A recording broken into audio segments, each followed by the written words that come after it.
ہے دین میں بھلائی دنیا و آخرت کی، پیغام شعیب کاشفی ہم سب کا رہنما ہے۔ ونعوذ باللہ من شرور انفسنا ومن سیئات اعمالنا، من يهده الله فلا مضل له ومن يضلله فلا هادي له، ونشهد أن لا إله إلا الله وحده لا شريك له، ونشهد أن سيدنا وسندنا ونبينا ومولانا محمدا عبده ورسوله، أرسله الله تعالى إلى الناس كافة بشيرا ونذيرا بين يدي الساعة، من يطع الله ورسوله فقد رشد واهتدى، ومن يعص الله ورسوله فقد ضل وغوى۔ أعوذ بالله من الشيطان الرجيم، بسم الله الرحمن الرحيم، يا أيها النبي قل لأزواجك وبناتك ونساء المؤمنين يدنين عليهن من جلابيبهن، ذلك أدنى أن يعرفن فلا يؤذين، وكان الله غفورا رحيما۔ صدق الله مولانا العظيم۔ قابل قدر بزرگوں، دوستوں، بھائیوں، السلام علیکم ورحمۃ اللہ وبرکاتہ۔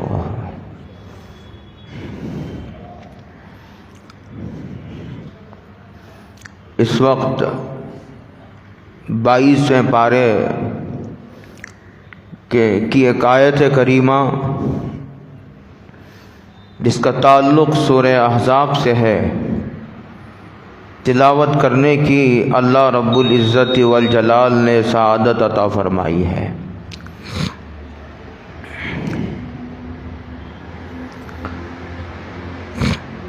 اس کا تعلق حجاب سے ہے، کیونکہ اس وقت یہ مسئلہ اچھالا جا رہا ہے،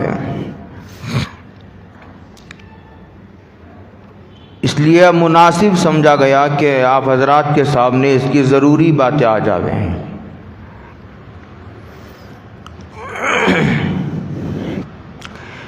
اس مسئلے کا تعلق مذہب سے ہے۔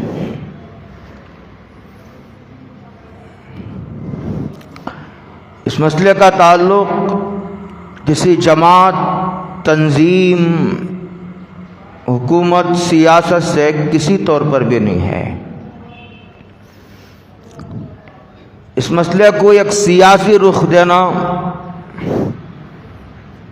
یہ شر پسند عناصر کی پیداوار ہے۔ اس مسئلے کا تعلق خالص مذہب سے ہے۔ ڈاکٹر اپنے فن پر گفتگو کرتا ہے، وہ انجینئرنگ کے فن میں مداخلت نہیں کرتا۔ انجینئر اپنے فن کی مہارت رکھتا ہے، وہ ڈاکٹر فن طب میں انوالو ہونے کی کوشش نہیں کرتا۔ ٹیلر اپنے فن کا ماہر ہوتا ہے، وہ اگر بیمار ہوتا ہے تو اسے بھی ڈاکٹر کے پاس جانا پڑتا ہے۔ ہر آدمی کا اپنا ایک میدان ہے، اپنی ایک فیلڈ ہے۔ تو دوسرے میدان کا آدمی مذہب کے تعلق سے کلام کرے اور گفتگو کرے، یہ ایک بالکل قرآن و حدیث اور کتاب و سنت پر ایک ظلم ہوگا. بلکہ میں آپ کو کیا کہوں، جب مسئلہ آ گیا ہے تو کہنا پڑتا ہے، ورنہ اسی باتیں کرنے کا میں عادی نہیں ہوں، مجھے عادت نہیں ایسی باتیں کرنے کی. ایسے مسائل میں چھوٹے علماء کو بھی گفتگو نہیں کرنی چاہیے.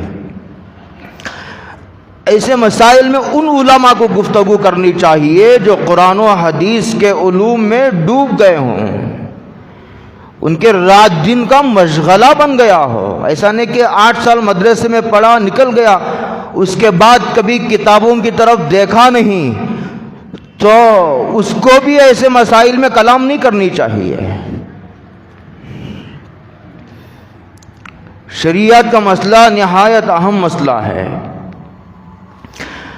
تو سب سے پہلی بات مجھے یہ عرض کرنی ہے، کون کیا کہہ رہا ہے مجھے اس کی پنچایت نہیں کرنی ہے. کون ٹی وی پر، چینل پر، میڈیا میں، سوشل میڈیا میں، الیکٹرانک میڈیا میں، پرنٹ میڈیا میں کون کیا کہہ رہا ہے، کیا لکھ رہا ہے، مجھے ان کی پنچایت نہیں کرنی ہے. مجھے صرف اس آیت کی روشنی میں چند ضروری باتیں آپ حضرات کو سمجھانی ہے. اس لیے کہ مسلمان اب اسلام سے اتنے دور ہو گئے کہ اب ان کو بھی موٹی موٹی باتیں سمجھانے کی ضرورت پڑ رہی ہے. یہ مساجد، مدارس، علماء سے دور جانے کی ایک لعنت ہے جو اس وقت پوری ملت پر مسلط ہے. قرآن کریم کا پہلے ترجمہ عرض کر دوں. یہ 22ویں پارے کی آیت ہے اور سورۃ الاحزاب کی یہ آیت کریمہ ہے. دیکھو، حجاب جسے کہا جاتا ہے، جسے اردو میں پردہ کہا جاتا ہے، اس کا تعلق قرآن کریم کی متعدد آیتوں میں ہے. اور اس مسئلے کا ذکر قرآن مجید میں موجود ہے. دو باتیں سمجھنے کی کوشش کریں. یہ ایک بات دیکھو، بات آج بیان نہیں ہوگا، بالکل ایک ترتیب وار گفتگو ہوگی، آپ اسے نوٹ کرتے چلے جائیں. اس مسئلے کا تعلق مذہب سے ہے، قطعاً سیاست سے اس کا تعلق نہیں ہے. اس کا تعلق کسی تنظیم و جماعت سے نہیں ہے. اس لیے کسی تنظیم کو، جماعت کے لیڈر کو، کسی سیاسی آدمی کو اس پر گفتگو کرنی بھی نہیں چاہیے. اگر کرنی ہے تو اسے علماء سے پہلے مشورہ لینا چاہیے، تبادلہ خیال کرنا چاہیے. اسے اس مسئلے کی حقیقت، ضرورت، اس کی نوعیت، اس کی اہمیت، اس کا درجہ معلوم کر لینے کی ضرورت ہے. اس لیے کہ بہت مرتبہ ایسا ہوا ہے کہ ایک آدمی کھڑا ہوا ایک مسئلے کی وضاحت کرنے کے لیے، اس نے مسئلے کی ایسی غلط وضاحت کی جس سے اسلام کی شبیہ خراب ہوئی اور غلط میسج گیا، اور اس نے وہ اسلام کا نقطہ نظر، موقف بیان ہی نہیں کر سکا جو اسلام کا موقف ہے. یہ مسئلہ خالص مذہب کا ہے، مذہبی ہے. دوسرا، اس مسئلے کا ذکر قرآن میں ہے. دیکھو، ایک اور بات سمجھ لیجئے بنیادی طور پر، ہر مسئلے کا ذکر قرآن مجید میں نہیں. قرآن یہ قانون کی کتاب نہیں ہے، اس کو آپ سن لیجئے. صرف اس مسئلے کا، اس قرآن کریم یہ قانون کی کتاب نہیں ہے، یہ قانون کی بنیاد ہے. اس کو سامنے رکھ کر قانون بنایا جاتا ہے اس کی بنیادوں پر، اور اس کے اندر جو ریزن، ایک حکم ہے، اس کی وجہ ہے. مثال کے طور پر شراب حرام ہے. قرآن یہ بیان کرتا ہے کہ شراب حرام ہے، اور حرام ہونے کی وجہ کیا ہے. وجہ بیان کر کے قرآن اور ایسے بے شمار مسائل جو شراب سے ملتے جلتے ہیں اس کے احکام بیان کر کے آگے بڑھ جاتا ہے. ایسا نہیں کہ شراب سے تعلق رکھنے والے تمام مسائل کو قرآن ذکر کرے. قرآن لمبی کتاب ہو جائے گی، کروڑوں صفحات کی کتاب ہو جائے گی. ایسا قرآن نہیں کر سکتا، اس لیے کہ قرآن صرف سمجھنے کے لیے نہیں، قرآن یاد کرنے کے لیے بھی نازل کی گئی ہے۔ اگر اس کے کروڑوں صفحات ہو گئے تو یاد کون کرے گا؟ اس لیے کہ اس کو یاد بھی کرنا ہے۔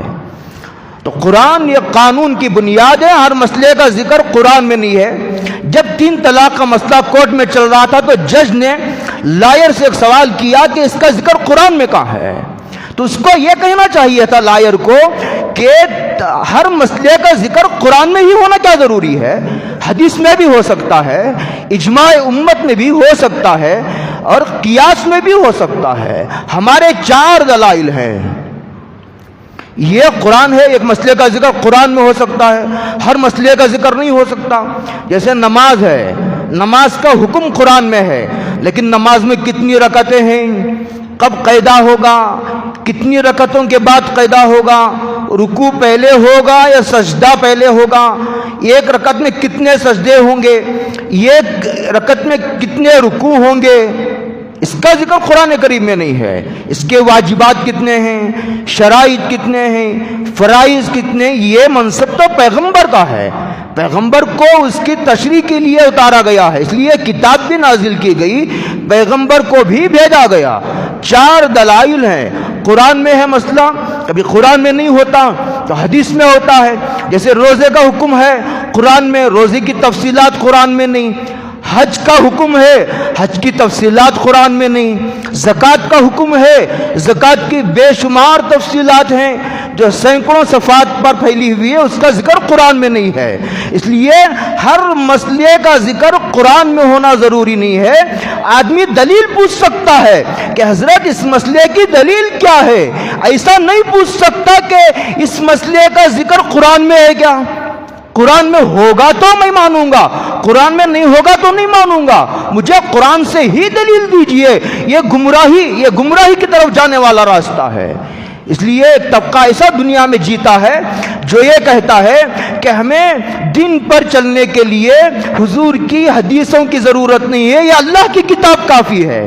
سننے کے لیے بڑا خوبصورت نعرہ ہے، لیکن یہ نہایت گمراہی کا طریقہ ہے۔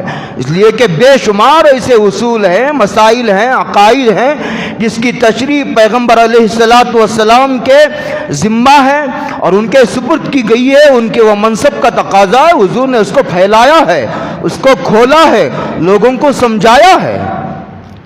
2 باتیں ہو گئی، دلیل کا مطالبہ کر سکتے ہیں، لیکن دلیل خاص کا مطالبہ کہ قرآن میں ہی دلیل بتائیے، یہ جائز نہیں ہے۔ تیسری بات یہ ہے کہ اس کی تیسری ہماری جو دلیل بنتی ہے وہ ہے اجماع امت۔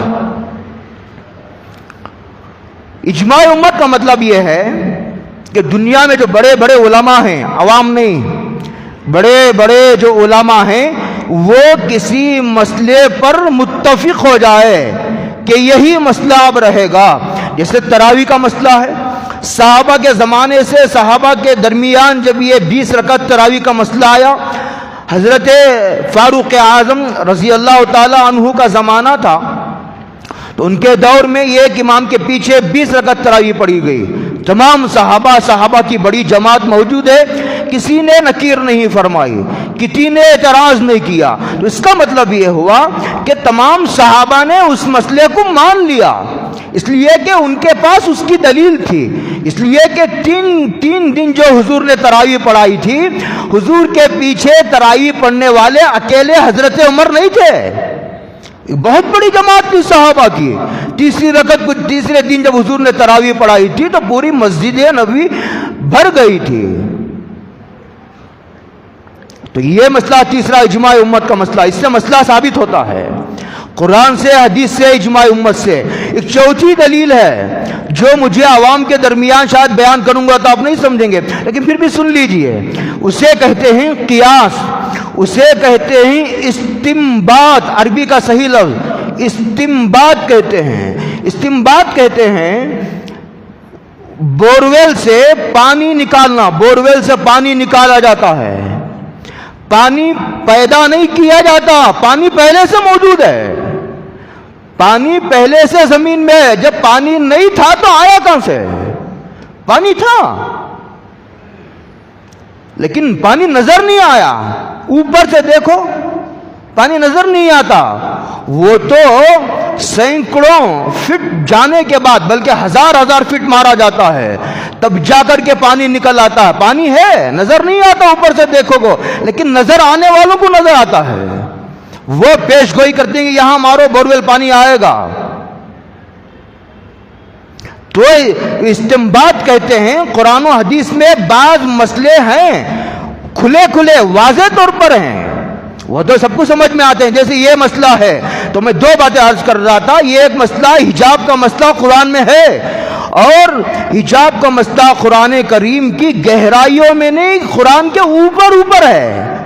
جیسے سمندر کے اوپر مچھلی تیرتی ہے, یہ مسئلہ قرآن کے اوپر ہے. موٹے لوگ بھی اسے سمجھ سکتے ہیں, موٹی عقل والے, چھوٹی عقل والے بھی اسے سمجھ سکتے ہیں. یہ ہوتا ہے ہیرے سمندر کی سطح پر نہیں ہوتے, وہ سمندر کی تہ میں ہوتے ہیں, گہرائی میں ہوتے ہیں. اسے نکالنے کے لیے بڑی قد و کاوش کرنی پڑتی ہے, اسے ماہرین کی ضرورت ہے. اسی لیے استنباط کہتے ہیں قرآن و حدیث میں وہ مسئلے ہیں لیکن قرآن کے اوپر نہیں, قرآن کی تہ میں ہیں, قرآن کی گہرائیوں میں ہیں. اس کو کہتے ہیں استنباط. ایک دوسرا استنباط کو سمجھنے کے لیے قیاس جسے کہا جاتا ہے, اس کا مطلب یہ ہے جیسے چمچہ ہوتا ہے, چمچے سے بریانی نکالی جاتی ہے.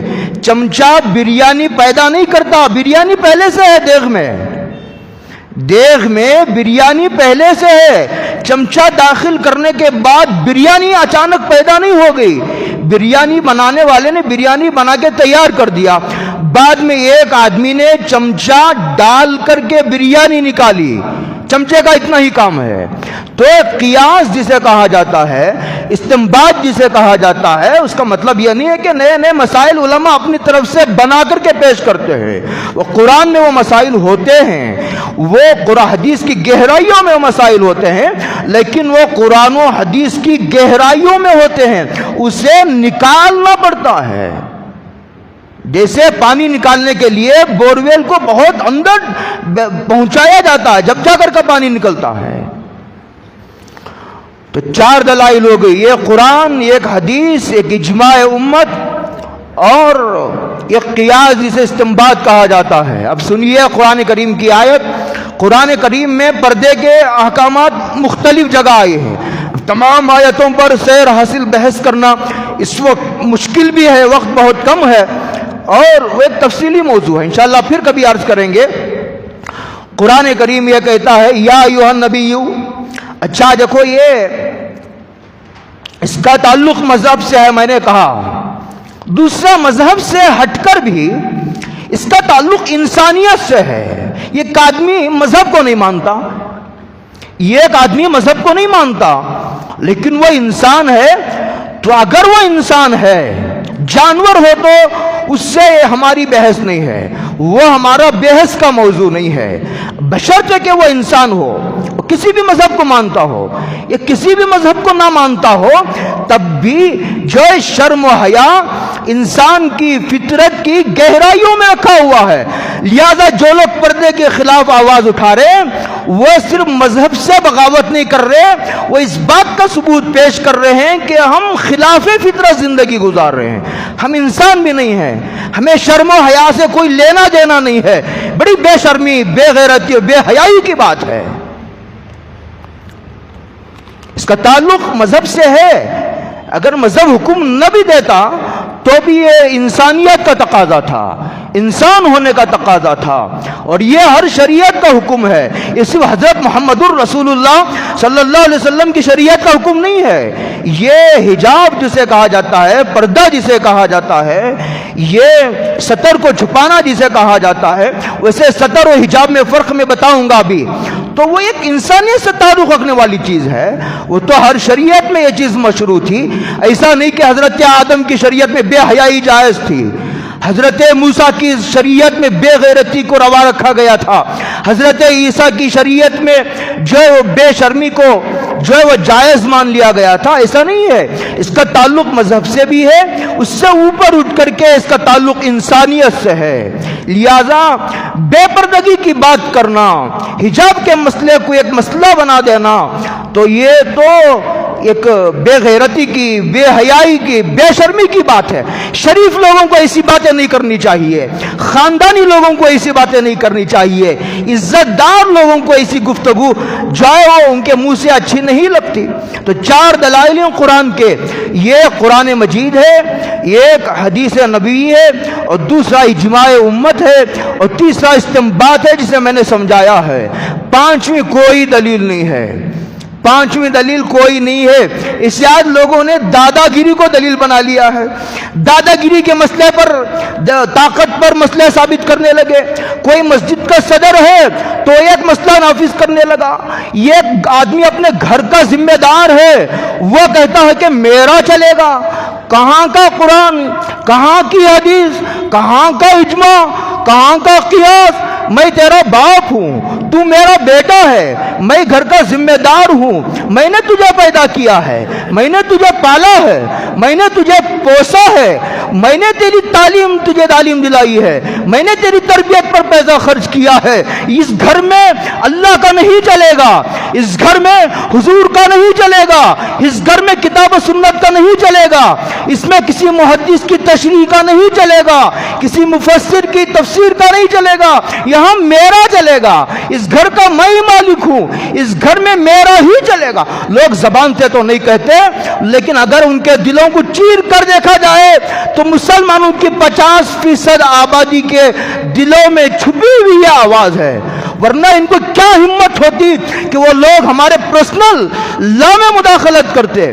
یہ ہم نے ہی اپنے گھر کو آگ لگائی ہے، ہمارے گھر کو ہم نے ہی جلایا ہے، اسی لیے شکایت ان سے کم ہے، علماء کی شکایت مسلمانوں سے زیادہ ہے۔ تم نے اس کو بے وقت کیا ہے، تم نے میدان میں لا کر کے کھڑا کیا ہے، تم نے کٹہرے میں کھڑے ہونے پر مجبور کیا ہے۔ اگر تم سارے پردے کے ساتھ آتے، سارے نماز پڑھنے والے، آج حجاب کے مسئلے کو اٹھایا جا رہا ہے، کل یہ دیکھا جائے گا کہ مسلمانوں کی اکثریت نماز نہیں پڑھتی، تو یہ مسئلہ بھی اٹھایا جا سکتا ہے کہ جب نماز تمہارے لیے ضروری نہیں ہے تو نماز پر پابندی لگاؤ۔ پھر اس کے مسائل میں الجھا دیا جائے گا، موٹے موٹے مسائل میں الجھا کر ملک کے ضروری مسائل کو نظر انداز کرنے کی ناپاک و ناکام کوشش کی جا رہی ہے۔ اور مسلمان ہے کہ اپنے کھانے پینے میں مست ہے، اپنے کاروبار میں مست ہے، اور جو وہ اپنی شادی بیاہ میں مست ہے۔ قرآن کریم حکم دیتا یا ایھا النبی، اے نبی، نبی کو براہ راست خطاب ہے، یا ایھا النبی قل لازواجک، آپ کہیے اپنی بیویوں سے، حضور شادی شدہ تھے اور انبیاء کی اکثریت شادی شدہ تھی، اور حضور کی ایک بیوی نہیں 11 بیویاں تھیں۔ اور جو آدمی جتنا زیادہ متقی پرہیزگار ہوتا ہے اسے اتنی زیادہ نکاح کی ضرورت ہے، اس لیے کہ اسے اپنی عفت کی، پاک دامنی کی حفاظت کرنا ضروری ہوتا ہے۔ تو نکاح کرنا یہ انبیاء کا طریقہ ہے، یہ صحابہ کا طریقہ ہے۔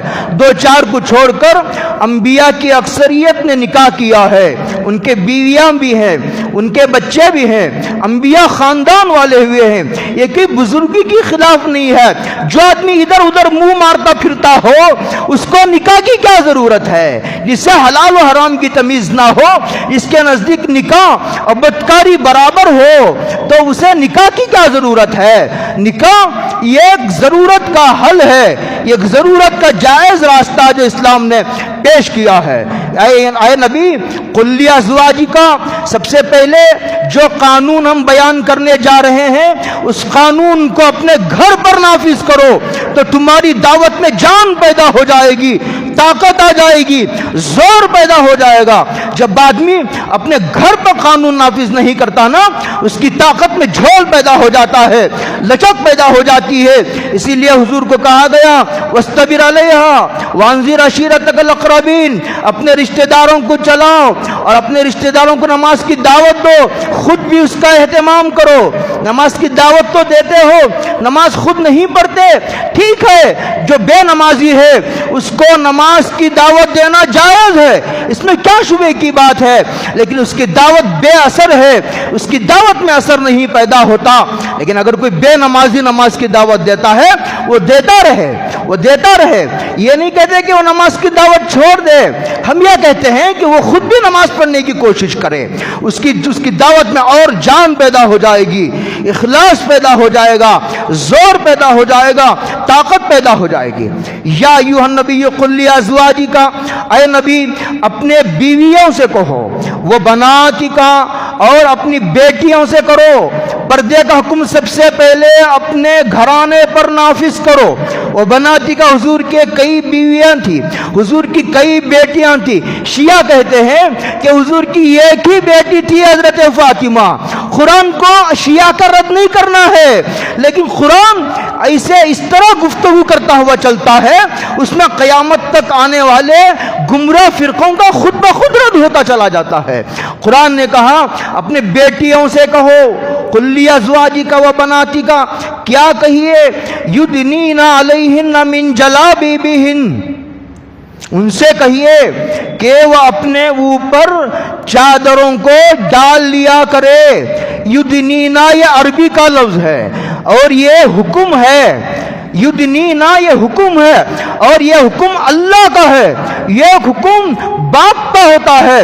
باپ کے جائز حکم کو بھی ٹھکرانا جائز نہیں ہے، باپ کے جائز اطاعت کو ماں کے ٹھکرانا جائز نہیں ہے۔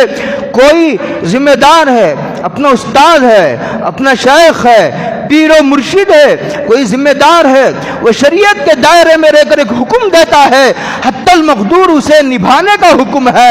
سرتابی کرنا، نافرمانی کرنا، بغاوت کا راستہ اختیار کرنا وہاں بھی جائز نہیں ہے، لیکن یہاں حکم دینے والا پروردگار ہے، جس نے ہم کو بنایا، جس نے پوری کائنات کو بنایا، جس نے عورتوں کو بنایا، جس نے عورتوں کے مزاج کو، عورتوں کے اندر شرم و حیا رکھی، جو عورتوں کی پیدا کرنے کے مقصد بھی جانتا ہے، ان کی شرافت کو بھی جانتا ہے، ان کی مزاج کو بھی جانتا ہے، ان کی صلاحیت کو بھی جانتا ہے، ان کے نفع نقصان کو جانتا ہے، وہ پروردگار یہ حکم دے رہا ہے۔ یہ مشورہ نہیں ہے۔ ہمیشہ میں ایسی آیتوں کے تشریح میں کہا کرتا ہوں کہ قرآن کریم جب مشورہ دیتا ہے کسی بات کا تو اس کے لیے بھی ایک ہی لفظ استعمال ہوتا ہے اور حکم دینے کے لیے بھی وہی لفظ کا استعمال ہوتا ہے۔ یہاں مشورہ نہیں ہے، یہ حکم ہے، یہ حکم پروردگار نے دیا ہے اور یہ حکم عورتوں کو دیا گیا ہے۔ اور کیا حکم دیا گیا ہے؟ کیا یا ایھا النبی، اے نبی قل لازواجک، اپنی بیویوں سے کہو، و بناتک، اپنی بیٹیوں سے کہو، و نساء المؤمنین، اور پوری امت کی عورتوں کو ہماری طرف سے تم یہ حکم سنا دو۔ کیا سنا دو؟ یدنین علیہن من جلابیبہن، پہلے تو انہیں گھروں سے نہیں نکلنا، انہیں گھروں میں ہی رہنا ہے، گھروں میں رہنا ہے۔ ان کو کمانے کے لیے نہیں پیدا کیا گیا، کمانے کے لیے مرد کو پیدا کیا ہے، دکان چلانے کے لیے مرد کو پیدا کیا ہے، کمپنی چلانے کے لیے مرد کو پیدا کیا گیا ہے، ملازمتوں کے لیے مرد کو پیدا کیا گیا ہے، اور مرد کے ذمہ عورت کا نان و نفقہ رکھا گیا ہے کہ جو بالغ ہونے تک، شادی ہونے تک باپ اپنی بیٹی کی پرورش کرے گا، اس کے گھر کا انتظام کرے گا، اس کے لباس کا انتظام کرے گا، اس کے کھانے کا انتظام کرے گا، اس کی دوائی کا انتظام کرے گا، اس کی سواری کا انتظام کرے گا، اس کی جو جو ضرورتیں ہیں اس کا انتظام باپ پر ہے۔ شادی کر کے دے دینے کے بعد وہ تمام ذمہ داریاں باپ سے نکل کر کے شوہر کے کندھوں پر آ جاتی ہے۔ اب شوہر کی ذمہ داری ہے کہ اس کے نان و نفقے کا انتظام کرے، اس کے کھانے کا، اس کے پینے کا، اس کے کپڑوں کا، اس کے گھر کا، اس کی سواری کا انتظام کرنا شوہر پر فرض ہے، واجب ہے۔ جو اس میں کوتاہی کرتا ہے اسے قیامت میں گرفت ہوگی، اس کی گرفت ہوگی، مواخذہ ہوگا، پکڑ ہوگی، اس سے پوچھا جائے گا کہ تم نے نماز تو پڑھی، بیویوں کے حقوق میں تم نے کوتاہی کیوں کی؟ قل لازواجک، پہلے تو انہیں گھروں سے نہیں نکلنا، گھروں میں رہنا ہے۔ ان کو گھروں میں شوہر کی خدمت کرنے کے لیے پیدا کیا گیا ہے، انہیں ماں باپ کی خدمت کرنے کے لیے پیدا کیا گیا ہے۔ ان کو اجنبی مردوں کی خدمت کرنے کے لیے نہیں بنایا گیا کہ اجنبیوں کے سامنے گلاس رکھا جا رہا ہے، اجنبی مردوں کو شراب پلائی جا رہی ہے، اور ایئرپورٹ میں جو ہے ایروپلین میں اجنبی مردوں کے سامنے بے پردہ ہو کر کے وہ کھانے کھانے کو سپلی کا کام کر رہی ہے، اس کو اس لیے نہیں بنایا گیا۔ یہ تو عورت کے مقام کو گرانا ہے، یہ تو عورت کے مقام کو نیچا دکھانا ہے۔ اسلام نے عورت کا بہت بڑا مقام ہے، اس کو گھر کی رانی بنایا گیا ہے، وہ گھر کی ملکہ ہے، وہ ہوم منسٹر ہے، اس کو خود اپنا مقام سمجھنے کی ضرورت ہے۔ اس کو کہا کہ پہلے تو گھر سے نہیں نکلنا، وَقَرْنَ فِي بُيُوتِكُنَّ، اگر کوئی مجبوری آ گئی، اس کو دواخانے کو جانا ہے، ہاں اگر شریعت کی حدود میں رہ کر تعلیم کو جانا ہے، یا شریعت کی حدود میں رہ کر کے کسی رشتہ دار اور عزیز کے گھر جانا ہے، تو اسلام نے مجبوری کے صورت میں ان کو اجازت دی ہے، لیکن بے پردہ ہو کر جانے کی اجازت نہیں۔ یدنینا علیہن من جلابیبہن، ان کو چاہیے کہ سر سے لے کر پیر تک ایک بڑی چادر میں لپٹ کر جائے، اس کی ایک آنکھ نظر آئے بس۔ حضرت ابن عباس کی تفسیر ہے، سلام و ابن عباس کی سلامتی ہے فہم پر۔ 13 سال کے تھے جب حضور کا انتقال ہوا، نابالغ بچے تھے، اللہ نے ان کو ترجمان القرآن بنایا، مفسرین کا سردار بنایا۔ ایک مرتبہ حضور کا پانی رکھا تو حضور نے دعا دی، اللہم علمہ التاویل، اے اللہ اس بچے کو قرآن کریم کا فہم عطا فرما۔ حضور کی دعا کہاں خالی جاتی ہے، دعا کی، اللہ نے قیامت تک آنے والے مفسرین کا تاج بنا دیا، سید المفسرین بنا دیا۔ وہ فرماتے ہیں کہ جلابیب یہ جلباب کی جمع ہے۔ جلباب کہتے ہیں بڑی چادر کو، پہلے برقعے نہیں ہوتے تھے حضور کے زمانے میں، تو سر سے لے کر پیر تک یہ وہ بڑی چادر اوڑھ لی جاتی تھی، جس میں سر سے لے کر پیر تک کوئی بدن کا بال نظر نہیں آتا تھا، صرف ایک آنکھ۔ یہ تابعی ہیں، ان سے کسی نے سوال کیا کہ یہ جلباب کی کیا تفسیر ہے، تو انہوں نے اپنی چادر اوڑھ کر کے دکھائی، جس میں پورے لپٹ گئے، اور ایک آنکھ کھلی رکھی، یہ بائی آنکھ کھلی رکھی، کہا اسے جلباب کہا جاتا ہے۔ ابن عباس کی یہی تفسیر ہے، یہ آنکھ بھی اس لیے کھلی رکھی جائے تاکہ راستہ معلوم ہو، کسی کو دھکا نہ لگ جائے، چوٹ نہ آ جائے، ٹھوکر نہ لگ جائے، کسی کو جا کر ٹکرانا دیا جائے، اس لیے یہ آنکھ کھلی رکھے، راستہ دے کر جاتی رہے، باقی بدن کا کوئی بال نہ۔ یہ ایک بات۔ دوسری بات یہ سمجھنی ہے کہ بھائیوں، یہ جو اس وقت حجاب کا مسئلہ کہا جاتا ہے، یہ عورتیں جو اسکارف پہنتی ہیں، یہ حجاب نہیں ہے، یہ حجاب نہیں ہے۔ حجاب میں چہرہ بھی چھپایا جاتا ہے۔ ہماری بعض عورتیں سر پر تو اوڑھ لیتی، اسکارف ڈال لیتی، چہرہ کھلا ہے، چہرہ ہی تو اصل ہے۔ چہرہ دیکھنے کے بعد ہی آدمی کی طبیعت مائل ہوتی ہے عورت کی طرف، بوڑھی عورت ہو تو کیا انسان کی طبیعت معلوم ہوگی؟ چہرے کی خوبصورتی ہی انسان کو، مرد کو، آدمی کو اپنی طرف کھینچتی ہے، اصل پردہ تو چہرے ہی کا ہے۔ یہ ایک بات۔ دوسری بات یہ سمجھنی ہے، دیکھو ایک ہے ستر اور ایک ہے حجاب۔ دیکھو ستر، یہ عورت کے سر کے بال ستر ہیں، سر سے لے کر پیر تک پورا بدن ستر ہے عورت کا، صرف چہرہ اور اسی طرح یہ 2 ہاتھ 2 پیر کھلے رہ سکتے ہیں، وہ بھی کہاں؟ جہاں گھر میں ہو، اپنے شوہر کے سامنے اور اپنے بھائیوں کے سامنے اور اپنے رشتہ داروں کے سامنے، جو محرم رشتہ دار ہو، جن سے نکاح کبھی نہیں ہو سکتا، سسرے کے سامنے، ان کے سامنے جو ہے وہ چہرہ، وہ اس لیے کہ اگر گھر میں بھی یہ حکم دے دیا جائے کہ عورت گھر میں بھی چہرہ نہیں کھول سکتی، ہاتھ نہیں کھول سکتی، اور اسی طرح جو ہے وہ پیر نہیں کھول سکتی، تو بھائیوں عورت کو بڑا حرج لازم ہوگا، بڑی مشکل پیش آئے گی۔ گھر میں کام ہوتا ہے، دھونا ہوتا ہے اور پوچھنا ہوتا ہے، پکانا ہوتا ہے، کاٹنا ہوتا ہے، بڑی دقت پیش آئے گی۔ گھر میں رہے گی تو یہ ستر میں نہیں ہے۔ جو ستر ہوتا ہے نا، آدمی اسے تنہائی میں بھی نہیں کھول سکتا۔ ایک مرد ہے، ناف سے لے کر گھٹنوں سے نیچے تک مرد کا ستر ہے، اسی لیے کسی آدمی کو چڈی پہن کر گھومنا جائز نہیں ہے، حرام ہے۔ لوگوں نے ان انگریزوں کے دیکھا دیکھی، اب بڑے بڑے بوڑھے چڈی پہن کر کے واکنگ کرتے ہیں، اللہ اکبر، حرام ہے. بعض لوگ لنگی اٹھا کر باندھ لیتے, بیچاروں کو معلوم نہیں ہوگا. ان کو بتا دیجئے یہ سطر میں داخل ہے. سطر کو آدمی تنہائی میں بھی نہیں کھول سکتا الا ہے کہ کوئی ضرورت ہو. باقی جسے کہتے ہیں حجاب, وہ حجاب یہ کہتے ہیں آدمی عورت گھر سے باہر نکلے تو اس کا چہرہ بھی چھپ جائے گا, ہاتھوں کو بھی وہ چھپا لے, پیروں کو بھی چھپا لے, اس لیے کہ باہر تو کبھی کبھی جانا ہوتا ہے اور باہر تو کوئی کام و کاج بھی نہیں ہوتا. تو اس کو اس لیے ان کو حکم دیا گیا کہ عورت پورے لپٹ کر کے جائے. یدنین علیہن من جلابیبہن, یہ عورت کے سر کے بال سطر ہیں, ان کو دکھانا کسی حالت میں جائز نہیں ہے. اب یہ جو مسئلہ اس کا سر سے نکال کر جانے کا اٹھایا جا رہا ہے, یہ مسئلہ تو سطر کا ہے. اس مسئلے میں سمجھوتے کی کوئی گنجائش نہیں ہے. ہاں, اب ایک سوال یہ کیا جاتا ہے کہ بھائیو, یہ سوال کیا جاتا ہے کہ مذہب اہم ہے. بعض جگہ سوال کیا جا رہا ہے کہ یہ تمہیں ایجوکیشن اہم ہے, تو ہم کہتے ہیں کہ اسلام بھی اہم ہے, ایجوکیشن بھی اہم ہے.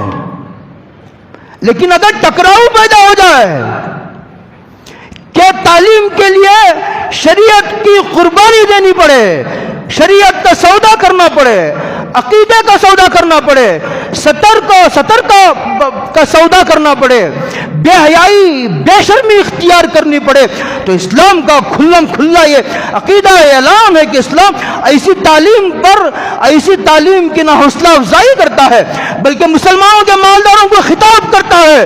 اس مجمع میں مالدار ہوں گے, بڑے ادب سے یہ بات مجھے عرض کر دینی ضروری ہے. مسلمانوں, اس وقت مسلمانوں کے مسلم مینجمنٹ ہزاروں کی تعداد میں اسکول ہے. 50 سال پہلے ہم نے یہ آواز لگائی تھی, مسلمانوں اپنا چمن خود آباد کرو, حالات بدل چکے ہیں. تو مسلمانوں نے اپنی اسکول قائم کی, سلام ہو ان کی ہمت پر, ٹھیک ہے, اچھی بات ہے. لیکن اب جہاں یہ کہا جا رہا ہے اس مسئلے کا حل ہے, اس مسئلے کا حل ہے, لیکن ان لوگوں کے لیے ہے جو سننا چاہتے ہیں. قرآن ہدایت رہبری کرنے تیار ہے, لیکن ان کو رہبری کرنے تیار ہے جو رہبری حاصل کرنے کا ارادہ رکھتے ہوں. تمہیں اپنی اسکول قائم کرنے میں کیا ہے, اپنی اسکولز قائم کرو, اپنے کالجز قائم کرو. مسلمان نوجوانوں میں ایجوکیٹڈ نوجوان بھی ہے, مسلمانوں کے پاس پیسہ بھی ہے, صلاحیت بھی ہے, قابلیت بھی ہے. ان کی سوچ کے رخ کو بدلنے کی ضرورت ہے. اب تمہیں اٹھ کھڑے ہو جانے کی ضرورت ہے. اب تم اپنی اسکولز قائم کرو, اپنے کالجز قائم کرو. تم اسلام کے مطابق ان کو تعلیم کے لیے کیا پردے کی قربانی دینی ضروری ہے. آخری بات, وقت ختم ہو چکا ہے, مجھے اور بہت کچھ کہنا تھا. میں جو کچھ کہنا ہے اس قرآن کی آیت کی روشنی میں کہہ چکا ہوں, اور بہت پہلے سے, آدھے گھنٹے سے کہہ رہا ہوں. آخری بات, دوسری بات جس کی کمی ہے وہ یہ ہے, جس کی طرف علامہ اقبال نے 20 اشعار میں اشارہ کیا ہے, یہ تمہارے جرم ضعیفی کی سزا ہے. یہ تمہارے ضعیفی کی سزا ہے جو تمہیں دی جا رہی ہے. تم شاہین بنو, تم حوصلہ اختیار کرو. تمہیں حوصلہ پس کرنے کی ضرورت نہیں ہے. تم باہمت ہو کر میدان میں کھڑو. میدان میں جمنے والوں پر اللہ کی مدد نازل ہوتی ہے. سکھوں نے یہ منوایا, سکھوں نے حکومت کے سامنے ڈٹ کر یہ جتایا, ہم امامے کے بغیر نہیں رہ سکتے. یہ ہماری پالیسی ہے, یہ ہمارا پرسنل لا ہے, تمہیں مداخلت کرنے کی گنجائش نہیں ہے. انہوں نے یہ کہا, انہیں کہ داڑھی رکھ کر ہی ہم نوکری کر سکتے ہیں, اور ہاتھ میں ہم بنگڑی پہن کر ہی پولیس کے عہدے پر فائز رہیں گے. حکومت کو گھٹنے ٹیکنے پڑے. تم میدان میں مسلمانوں, مجھے خطرہ نہ غیر مسلموں سے نہ کسی اور مذہب والوں سے ہے, مسلمانوں کی 70% آبادی سے مجھے مخالفت کا خطرہ ہے. تم یہ کھو گئے, تم اگر ڈٹ گئے تو بھی کوئی طاقت تمہیں جھکا نہیں سکتی. کون ہے جو مذہبی عقیدوں کو ہمارے سے چھین سکتا ہے. وقت ہو گیا, بعد لوگوں کو کمپنیوں کو جانا ہے. اللہ عمل کی توفیق عطا فرمائے. وآخر دعوانا ان الحمدللہ رب العالمین.